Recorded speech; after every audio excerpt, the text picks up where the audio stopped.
Welcome back students. Sample paper 2021 वो हम लोग डिस्कस कर रहे थे। उसमें 1 मार्क और 2 मार्क क्वेश्चंस हम डिस्कस कर चुके हैं। तो अब हम बात करेंगे 3 मार्क क्वेश्चंस की। तो let's start. 3 mark questions from sample paper 2021 CBSE, particular physics subject के लिए जो सैंपल पेपर इशू किया सीबीएसई ने। तो उसमें जो 3 नंबर के सवाल हैं बच्चों, आप देखेंगे कि ये जाने पहचाने सवाल हैं, यानी मैक्सिमम तो एनसीईआरटी बुक से हैं और प्रीवियस ईयर पेपर से हैं एज इट इज। तो लेट्स डिस्कस दैम। तो सेक्शन डी है, all questions are compulsory in case of internal choices, attempt any one. जहां भी और लगा हुआ है आपको दो में से कोई एक करना है। तो क्वेश्चन नंबर 26 से लेकर क्वेश्चन नंबर 30 तक ये है। क्वेश्चन नंबर 26 है, ए rectangular loop which was initially inside the region of uniform and time independent magnetic field। बच्चों यही क्वेश्चन अगर कंपटीशन में होता तो यहाँ पर टाइम इंडिपेंडेंट के बजाय टाइम डिपेंडेंट हो जाता मैग्नेटिक फील्ड और कॉम्प्लेक्सिटी बढ़ जाती। Is pulled out with constant velocity v as shown in the figure.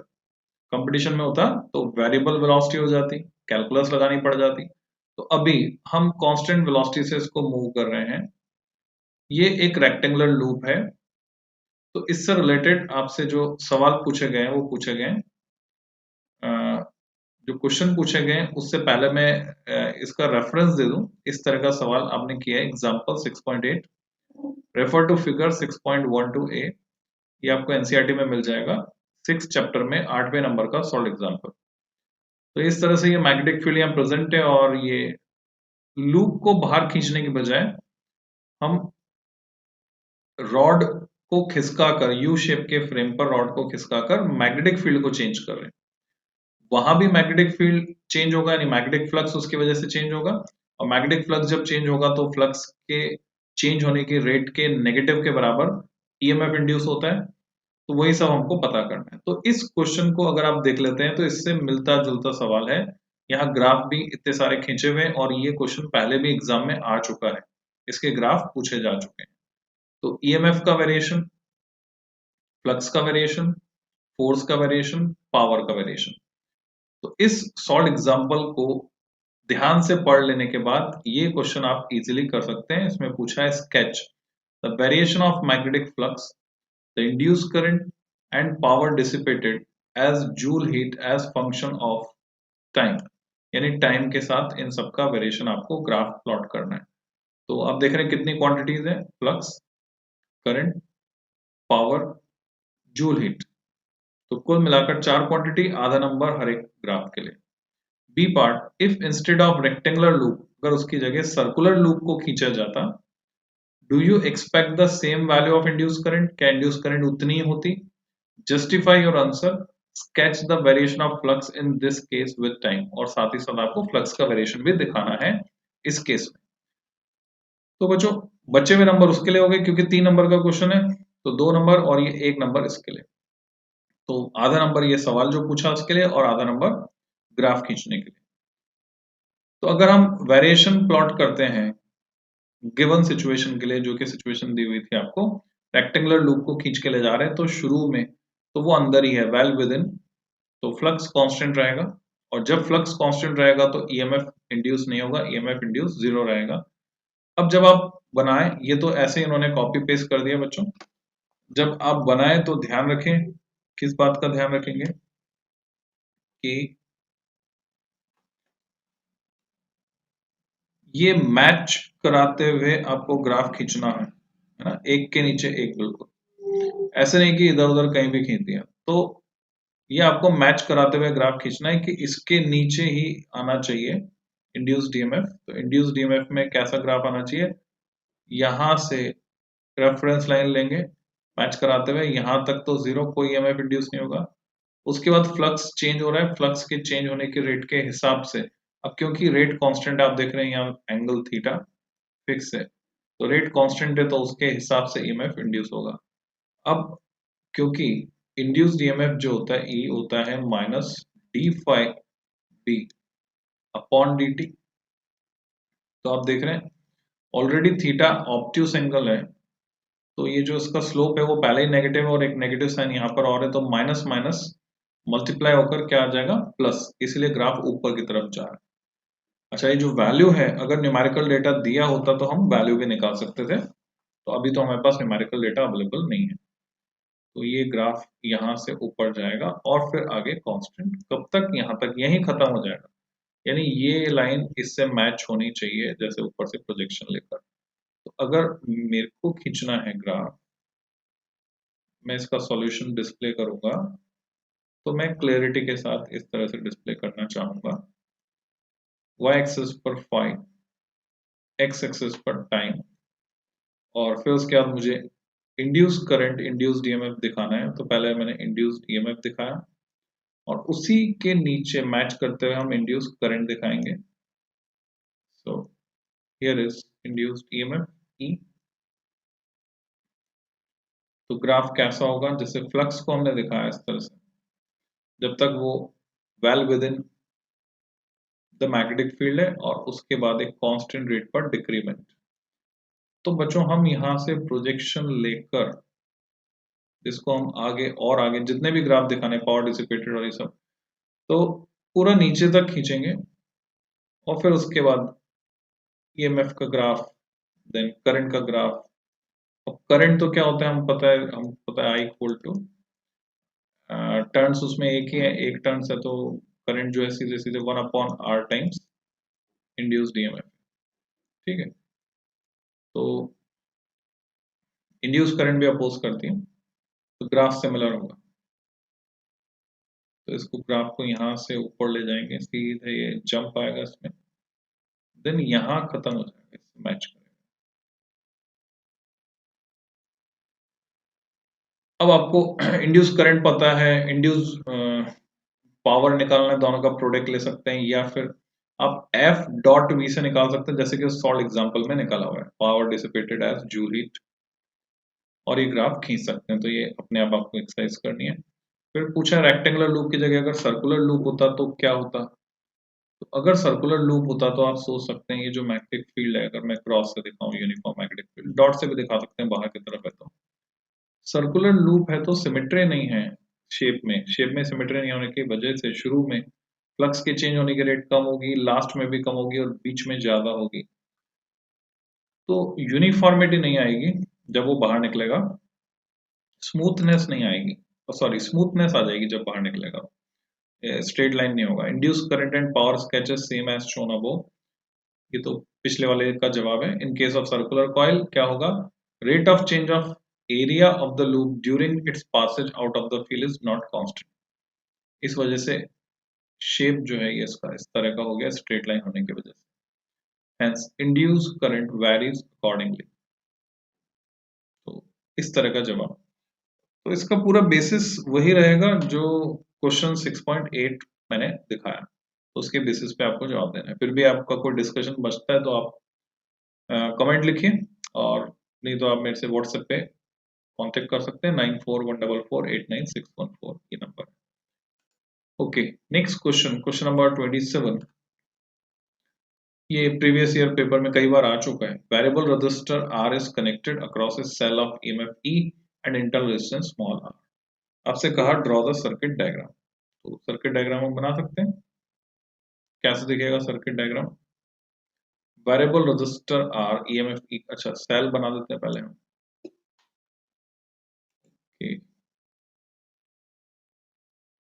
वहीं पे ड्रॉ कर देता हूं मैं। तो ये मैंने बनाया सेल, डेफिनेटली इसका कुछ इंटरनल रेजिस्टेंस है जो इसके साथ में सीरीज में लगाकर मैं दिखाऊंगा।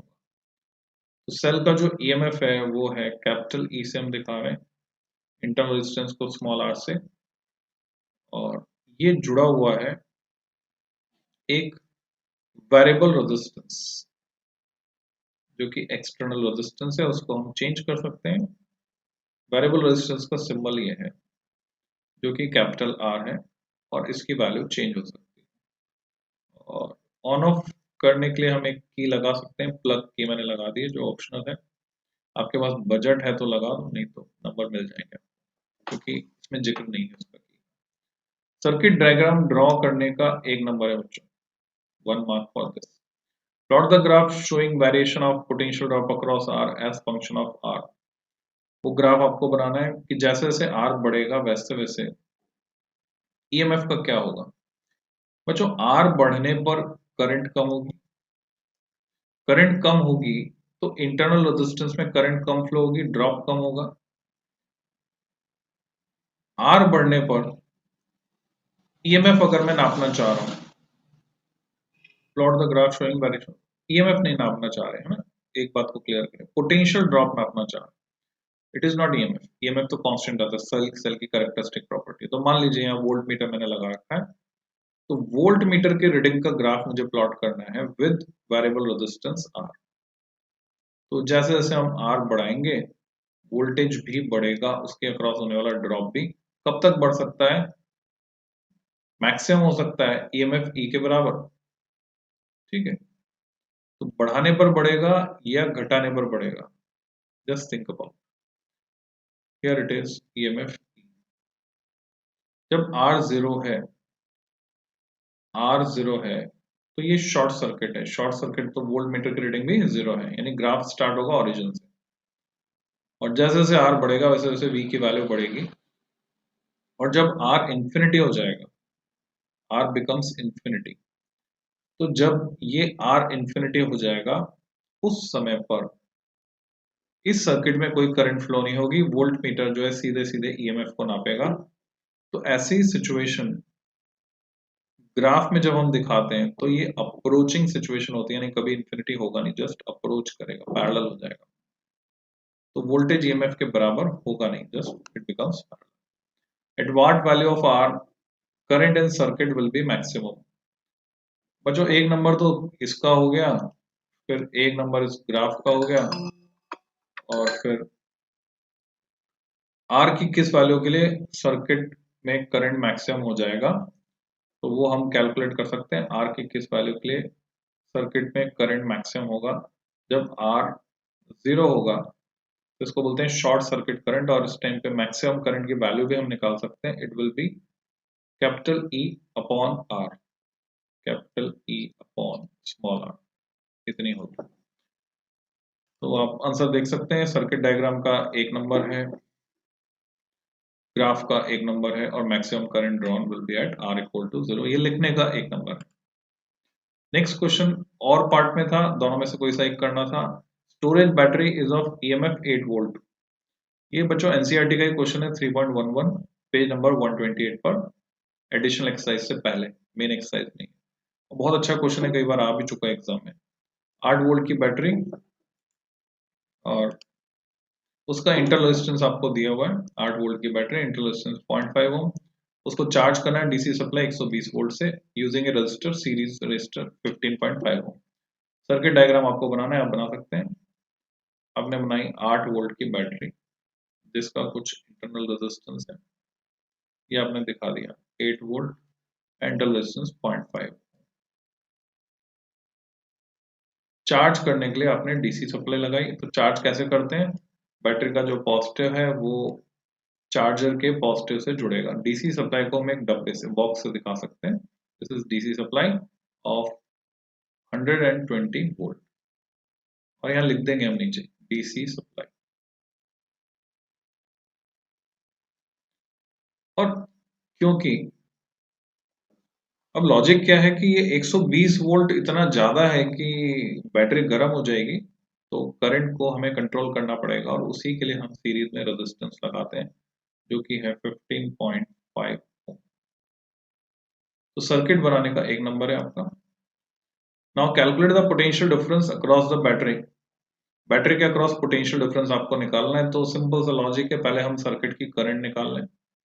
Suppose current is I, then I equal to net EMF, तो नेट वोल्टेज कितना है, 120 वाले की चलेगी, यहाँ करंट इसकी वजह से फ्लो होगी क्योंकि 120 ज्यादा है 8 कम है, तो कितना करंट फ्लो होगा, 120 माइनस 8। बैटरी में अपोजिट डायरेक्शन में करंट फ्लो होता है जब बैटरी चार्ज होती है। नेट EMF टोटल रेजिस्टेंस की बात करें तो 15.5 प्लस 0.5 दोनों सीरीज में, तो 16, और यहां से ये करंट की वैल्यू हमें मिल जाती है 120 में से 8 गए, तो आप ये कैलकुलेशन कर सकते हैं, बहुत इजी कैलकुलेशन है। 112/16, शायद 16 का टेबल आपको आता है तो कट रहा है ये, है ना? वैसे मैं और आसान बना देता हूँ, 2 से काटा पहले, 2 5 जा 10, 2 6 जा 12, 2 8 जा 16, 4 से काटते हैं, 4 1 जा 4, 4 4 जा 16, 4 2 जा 8, 14/2 यानी आता है मेरे पास 7.5।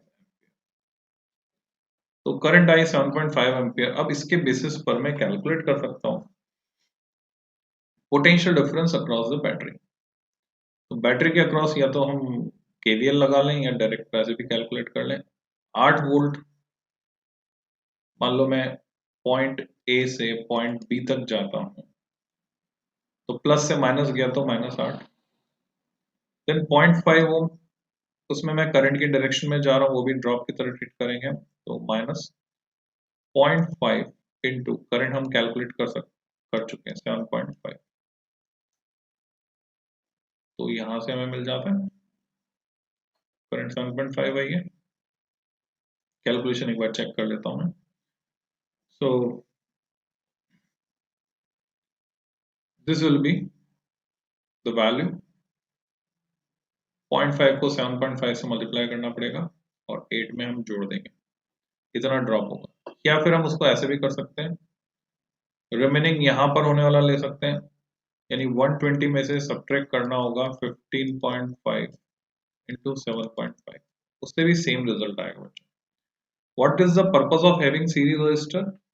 नहीं लगाएंगे तो ये बैटरी जल जाएगी, टू कंट्रोल द करंट, तो ये इसका जवाब हो। तो सीबीएसई ने जो जवाब दिया है, circuit diagram, applying correct formula and calculation of potential drop, जो कि 11.5 वोल्ट आ जाएगा कैलकुलेट करने पर। Series resistor limits the current drawn from the source. Okay, तो एक बार फिर से मैं कैलकुलेट कर देता हूँ, मुझे डाउट लग रहा है तो। क्या करना था हमें कैलकुलेट, 120 में से 8 सब्ट्रैक्ट करके 16 से डिवाइड करना था, जो मुझे मिल रहा था 112 अपॉन 16, और 112 अपॉन 16 होता है जो हमने कैलकुलेट किया, सिंपली 7 होता है। तो मैंने कुछ गलती की 7.5 निकालने में, इसलिए मैं दोबारा कैलकुलेट किया। तो ये 7 एम्पियर है। तो अब इसके बेसिस पर कैलकुलेशन इजी है, ये स्टेप मार्किंग है। तो 11.5 आपको कैसे मिलेगा, ये रहा 120 माइनस 15.5 इंटू 7 कर लीजिए, या 8.5 इंटू 7, तो 7 को 0.5 यानी आधा, 3.5, तो 8 और 3.5 बन जाता है 11.5। Series resistor limits the current drawn from the source. Next question पे चलते हैं। इसमें डिमांड किया गया है, explain de Broglie argument, question number 28, to propose his hypothesis. Theoretical question है, आपको एनसीईआरटी में मिल जाता है इसका आंसर, थ्योरी में लिखा हुआ है, और ये प्रीवियस ईयर में पूछा भी गया है। Show that de Broglie wavelength of photon equals electromagnetic radiation. तो ये छोटा सा एक प्रूफ है। B part, if deuterons and alpha particle are accelerated through same potential से हमने एक्सेलरेट किया, find the ratio of the associated de Broglie wavelength of the two. तो लैम्डा का रेशियो हमें निकाला। ऑप्शन में है और में, state the main implications of observations obtained from various photoelectric experiments, जिनको हम फोटोइलेक्ट्रिक इफेक्ट के लॉ भी बोलते हैं, laws of photoelectric emission. Can these implications be explained by wave nature of light? तो क्वेश्चन को पूछने का तरीका बदल गया है बच्चों, आंसर वही है, जस्टिफाई योर आंसर। तो सपोर्ट में आपको एक्सप्लेनेशन देना है, वैसे पॉइंट 3 पॉइंट बना देंगे तो काम बन जाएगा, ज्यादा कुछ लिखने का नहीं है इसमें। तो देखते हैं क्या सॉल्यूशन दिया है, क्या वो रीजनेबल है। De Broglie reasoned out that nature was symmetrical. ये बात सही है, डी ब्रोगली ने बोला था कि universe loves symmetry, this was the statement, universe loves symmetry. इसमें और कौन बिलीव करता था, और बहुत से साइंटिस्ट में बिलीव करते थे डी ब्रोगली के अलावा, जिन्होंने डी ब्रोगली ने तो बोला ड्वेल नेचर है, लव सिमेट्री। तो जब फोटो इलेक्ट्रिक इफेक्ट डिस्कवर हुआ तो ये देखा गया कि लाइट का बिहेवियर पार्टिकल जैसा है। जब तक लाइट को तब तक हाइगन की थ्योरी के बेसिस पर वेव माना जाता था। तो हमने देखा, ये डी ब्रोगली ने देखा कि वेव जो है वो पार्टिकल की तरह बिहेव कर रही है। तो डी ब्रोगली ने थ्योरी दी कि हर एक मूविंग मटेरियल पार्टिकल के साथ हम एक वेव एसोसिएट कर सकते हैं। And two basic physical entities mass and radiation must be symmetrical. If radiation shows, NCERT के सॉल्यूशन, सीबीएसई के सॉल्यूशन में मिस्टेक है, मिसप्रिंट है। Radiation shows dual aspect, then matter should do so. So की जगह होना चाहिए आल्सो। तो जब हम वेव पार्टिकल की तरह बिहेव करें तो पार्टिकल भी वेव की तरह बिहेव करेगा। इसको वेव पार्टिकल डुअलिटी बोलते हैं। इसका न्यूमेरिकल पोर्शन ये है, de Broglie equation lambda equal to H by P. Photon के लिए लिखेंगे तो पी होता है एच न्यू बाय सी। अब यहां से हमने एच बाय पी की वैल्यू निकाल ली तो वो मिलता है हमको सी बाय न्यू। अब सी बाय न्यू जो है वो लैम्डा के बराबर है, यहाँ से इक्वेट कर दिया तो लैम्डा मिल गया हमको एच बाय पी। और भी किसी तरीके से लिखा जा सकता है इसको। और पी जो होता है, नाइन्थ क्लास में आपको सिखा दिया जाता है काइनेटिक एनर्जी और मोमेंटम। पी मोमेंटम है, यहाँ पे लीनियर मोमेंटम, इसमें रिलेशन। तो चाहे तो आप के ई लिखें फॉर काइनेटिक एनर्जी, और चाहे तो आप सिंपली के लिखें। यहाँ पर के का मतलब है के ई, काइनेटिक एनर्जी। तो this is the expression.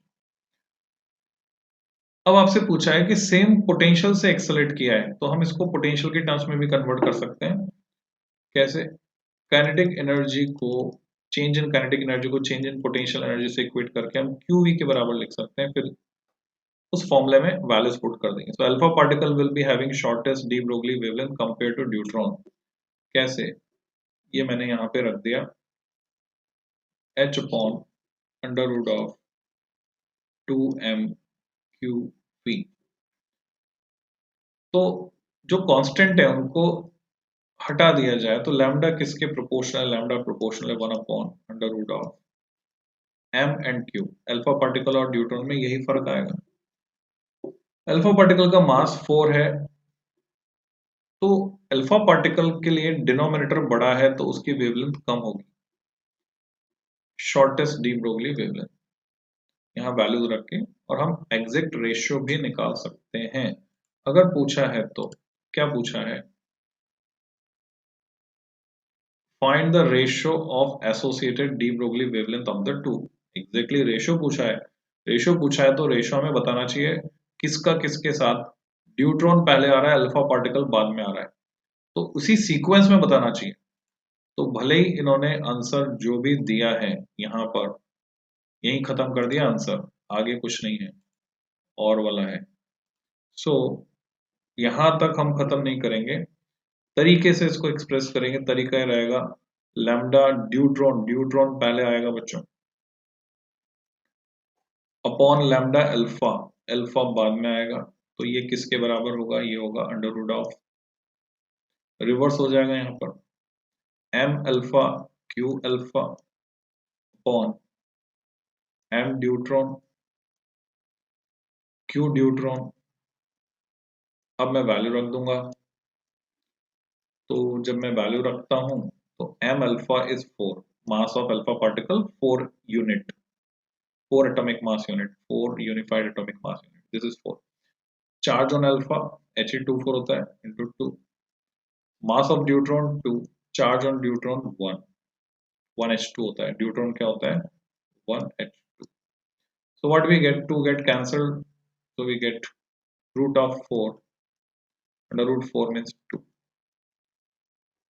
So lambda, we have to write the answer lambda deuteron upon lambda alpha is 2, ऐसे लिखकर आना होगा वहां पर, जैसा क्वेश्चन वैसा जवाब। तो ये अप टू मार्क नहीं है जो उन्होंने सीबीएसई सैंपल पेपर में सॉल्यूशन प्रोवाइड किया, it is not up to mark, you have to write properly. Next, main implications. Kinetic energy of emitted electrons depend upon frequency but not on intensity of radiation. Support में आप चाहें तो कोई formula वगैरह लिख सकते हैं कि kinetic energy of emitted electrons जो है होता है हाफ mv²। आप इसको आइंस्टीन फोटो इलेक्ट्रिक इक्वेशन से समझा सकते हैं। और वो भी v कौन सा होता है, मैक्सिमम वाला। और ये किसके बराबर होता है, EV0। EV0 के बराबर होता है, जहां पर V0 स्टॉपिंग पोटेंशियल है। तो ये h times new minus mu zero के बराबर है, और इसमें कहीं भी दूर दूर तक इंटेंसिटी नहीं आ रही है, तो इंटेंसिटी पर डिपेंड नहीं करता। There exists a frequency of radiation below which no photoelectric emission take place. How high intensity of radiation may be? ये हम यहाँ से समझा सकते हैं कि थ्रेशोल्ड फ्रीक्वेंसी से नीचे काइनेटिक एनर्जी नेगेटिव हो जाएगी, और नेगेटिव हो जाएगी तो कोई भी इलेक्ट्रॉन निकलने वाला नहीं है। एक्सप्लेनेशन, लैंग्वेज थोड़ी गड़बड़ है अंग्रेजी में। Wave nature of radiation fails to explain photo electric effect. अगर वेव नेचर होता देन टाइम लैग आता बच्चों, क्योंकि जब सफिशिएंट एनर्जी हो जाती तब जाकर इलेक्ट्रॉन निकलता, सफिशिएंट एनर्जी एब्जॉर्ब करने के बाद। पर ऐसा नहीं होता है, जैसे ही रेडिएशन आकर इंसिडेंट होता है विद इन 10⁻⁹ सेकेंड इलेक्ट्रॉन निकल जाता है। तो इफेक्ट इंस्टेंटेनियस है, यानी तुरंत से, यानी पूरा का पूरा एक बार में ट्रांसफर हो रहा है एनर्जी का। वेव नेचर नहीं है, कैसा है, पार्टिकल नेचर यहाँ पर एग्जिबिट हो रहा है। तो ये हमें समझना। Next question number 29, derive an expression for the frequency. भी एटम्स चैप्टर से है, एटम्स से। emitted when a hydrogen atom de-excites from level n to level n-1. Also show that for large values of n, this frequency equals to classical frequency of revolution of an electron. तो ये है आपका question number 12.13। आप NCERT book से देख सकते हैं, page number 436 पर 12.13 जो है ये क्वेश्चन आपसे पूछा गया है। सेम क्वेश्चन है, exactly same language, exactly same, कुछ भी इधर उधर नहीं किया गया। यहाँ पर भी डी एक्साइड्स है, यहाँ पर भी डी एक्साइड्स, तो n से जा रहा है n-1। तो इसका सॉल्यूशन कुछ इस तरह से बनेगा। यहाँ इन्होंने दिया है बहुत ही आधा अधूरा सॉल्यूशन दिया है, देखिए डेरिवेशन ऑफ फ्रीक्वेंसी, सीबीएसई ने सॉल्यूशन दिया है फ्रीक्वेंसी ऑफ रेडिएशन। चलो ठीक है, ये थ्योरी में हम कर लेंगे, 2 नंबर उसके हैं। बाकी ये लिखा है nu equal to me4 2n-1/4 pi cube. अब यहाँ क्लैरिटी भी नहीं है जो लिखा है, तो आप इससे कंफ्यूज हो सकते हैं। तो बेटर है जो मैं बता रहा हूँ सॉल्यूशन उसको समझ लें। It is given that a hydrogen atom de excites from upper level n to lower level n-1। हमारे पास रिलेशन है एनर्जी के लिए, E1 equal of radiation at level n as E1 होता है h न्यू1। न्यू1 की वैल्यू हम यहाँ डाल देंगे इन टर्म्स ऑफ n। तो ये एक्सप्रेशन बनता है जहाँ पे कौन सी क्वांटिटी क्या है, आप वीडियो पॉज करके नोट कर सकते हैं बच्चों। Now the relation for energy E2 के लिए भी हम लिखेंगे, जो कि n-1 लेवल में चले गया, तो यहाँ पर n-1, बाकी क्वांटिटी सेम है। उसके बाद एनर्जी E जो रिलीज होती है उसके लिए हमें पता है कि ये था third postulate of Bohr, E2 minus E1 equal to E। तो एच न्यू को हमने इक्वेट किया E2 माइनस E1 से, nu frequency of radiation emitted है। इसको आप V की बजाय न्यू की तरह बनाए तो बेटर होगा, सिंपल न्यू घुमा हुआ। Putting values from equations 1 and 2 जो हमें मिली है E1 E2 की, उठाकर यहाँ रख देते हैं h न्यू के बराबर, वहां से हम न्यू निकालते हैं और ये रिजल्ट हमारे पास आया न्यू के लिए। This is the mathematical simple calculations है। अगर वैल्यू n की बहुत लार्ज होगी तो हम 2n-1 को, क्योंकि n बहुत बड़ा है, 2n के बराबर मान पाएंगे, और n-1 को n के बराबर मान पाएंगे। तो ये अप्रोक्सीमेशन हमने लगा दिया इसमें। अप्रोक्सीमेशन लगाने पर ये एक्सप्रेशन रिड्यूस हो गया इस फॉर्मेट में, इक्वेशन नंबर 4। और जो क्लासिकल रिलेशन है फ्रीक्वेंसी का, रिवोल्यूशन ऑफ इलेक्ट्रॉन, तो वो है new v/2πr, sorry v/2πr, okay, new c stand for classic. तो ये v/2πr है, जहां पे v वेलोसिटी है nth ऑर्बिट में। वेलोसिटी का एक्सप्रेशन हम जानते हैं, n में ऑर्बिट में क्या होता है, तो v की ये वैल्यू उठाकर हम रख देंगे। तो रेडियस ऑफ nth ऑर्बिट वो भी हमारे पास है, ये ऑफसेट हो गया थोड़ा सा।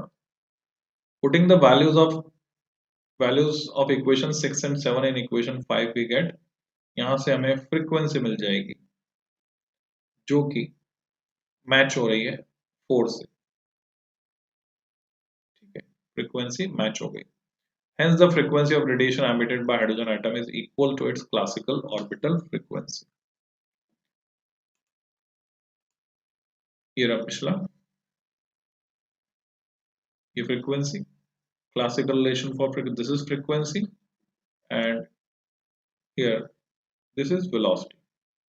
So do not get confused. This is velocity and this is frequency. अब हमने क्या किया, velocity और radius की वैल्यू उठा के रख दी उस एक्सप्रेशन में, यहां से जो कि हम डेरिवेशन करते हैं बोर की थ्योरी में, वो सारे वहां से ये सारे एक्सप्रेशन हमको। नेक्स्ट क्वेश्चन नंबर 30, 3 नंबर का आखिरी सवाल। Give one point of difference between nuclear fission and nuclear fusion. एक कोई अंतर हमको बताना है। तो इजीली आप बता सकते हैं कि फ्यूजन जो है लेस पॉल्यूटिंग है ना। फ्यूजन में बच्चों पॉल्यूशन कम होता है फ्यूजन में। Fusion is less polluting, fission is more polluting, radio active pollution होता है। दूसरा आप ये बता सकते हैं कि फ्यूजन में जो एनर्जी रिलीज होती है वो फिशन से ज्यादा रिलीज होती है। तो ये दो में से कोई सा एक अंतर आप। बी पार्ट जो है ये आपको दिया हुआ है क्वेश्चन नंबर 13.16, एग्जैक्टली सेम है। Suppose we consider fission of ferrous 2656 into 2 equal fragments, aluminium में ब्रेक हो रहा है। यहाँ कुछ उल्टे सीधे छपे हुए हैं, हम आगे पीछे छपे हुए हैं, उसकी बजाय आप सीधे जो है एनसीईआरटी से इसको कर लें। 13.16 जो पेज नंबर 463 पे आपको मिलेगा। तो बेसिकली हमें क्यू वैल्यू निकालनी होती है। तो क्यू वैल्यू यानी मास डिफेक्ट निकालकर हम कैलकुलेट कर सकते हैं। सीबीएसई ने जो सॉल्यूशन दिया है वो एनसीईआरटी में भी गलत है बच्चों, और इन्होंने सैंपल पेपर में भी गलत दिया है।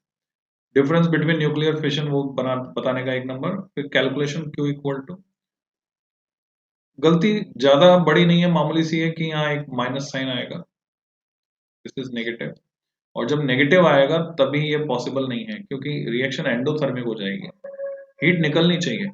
फिशन है, फिशन में हीट नहीं निकलेगी तो नेचर उसको सपोर्ट नहीं करेगा। एनसीईआरटी का सॉल्यूशन मैंने यहाँ पे डिस्प्ले किया है, जो कि इसी से ये सीधे कॉपी पेस्ट हुआ है, नॉट पॉसिबल, सीधे कॉपी पेस्ट हुआ है।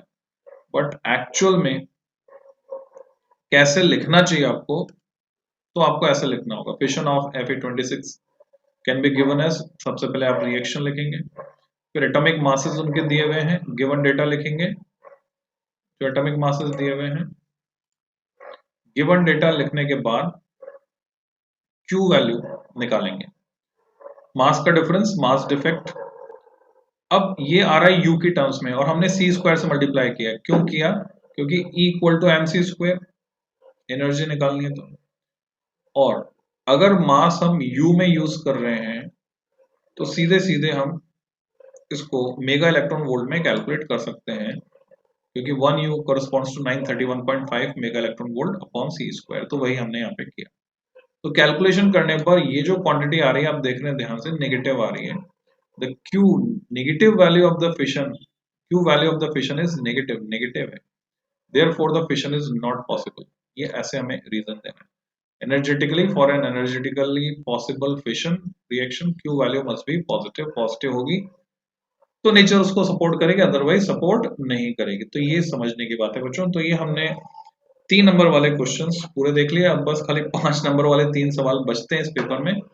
फिर मैं इसका सिमुलेशन बनाऊंगा बच्चों, इस पेपर के जैसे और कई पेपर बनाऊंगा जिससे आपको प्रैक्टिस मिलेगी। और वो जो केस स्टडी और इंट्रोड्यूस कर दी है सीबीएसई ने, तो केस स्टडी बेस्ड भी हम क्वेश्चंस प्रैक्टिस करेंगे अच्छे से। असर्शन रीजन वाले क्वेश्चन भी हम प्रैक्टिस करेंगे, चिंता की कोई बात नहीं है, हमारे पास सफिशिएंट टाइम है। बस आप कंटिन्यूटी बनाए रखिए, कंटिन्यूअस रहना है, बीच में गैप नहीं आना चाहिए, थोड़ा थोड़ा थोड़ा थोड़ा थोड़ा थोड़ा काम चलता रहना चाहिए। सो इस वीडियो में बच्चों इतना ही, फिर मिलते हैं जल्दी ही। Till then, happy learning. Okay.